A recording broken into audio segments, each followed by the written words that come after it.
কোটা আন্দোলন ঘিরে চলমান উদ্বেগজনক পরিস্থিতিতে বিবৃতি প্রকাশ করেছে হেফাজতে ইসলাম।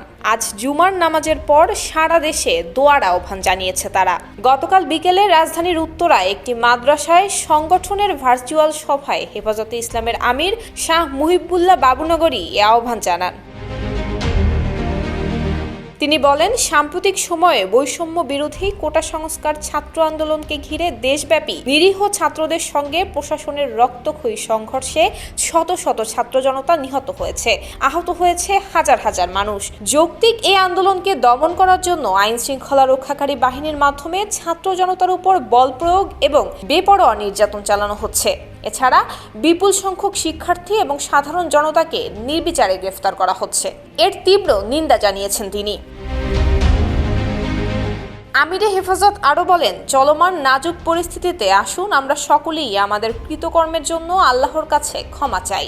আল্লাহ তওবাকারীদের ভালোবাসেন। এছাড়া দেশের সকল মসজিদের ইমাম এবং খতিবদের কুনুতে নাজেলা পড়ে দেশ ও জাতির কল্যাণে এবং বিচার বহির্ভূত জুলুম থেকে নিরস্ত্র মানুষকে হেফাজতের জন্য দোয়ার আহ্বান জানান তিনি।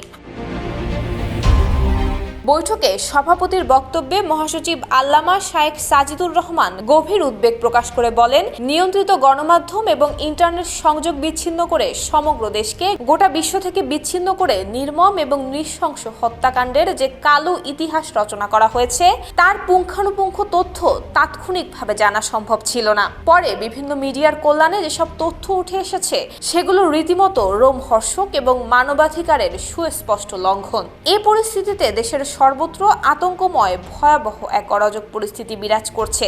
দেশে নেমে এসেছে চরম বিপর্যয়।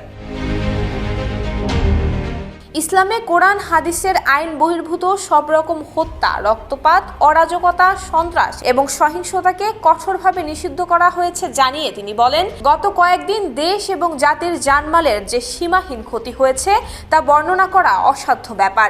এই সংঘাত এবং অরাজকতা এখনই বন্ধ করতে হবে। এ সময় সভায় অন্যান্যদের মতো উপস্থিত ছিলেন মাওলানা মহিউদ্দিন রাব্বানী, মাওলানা নাজমুল হাসান কাশিমি, মাওলানা আহমদ আলী কাশিমি, মাওলানা মামুনুল হক সহ আরো অনেকে।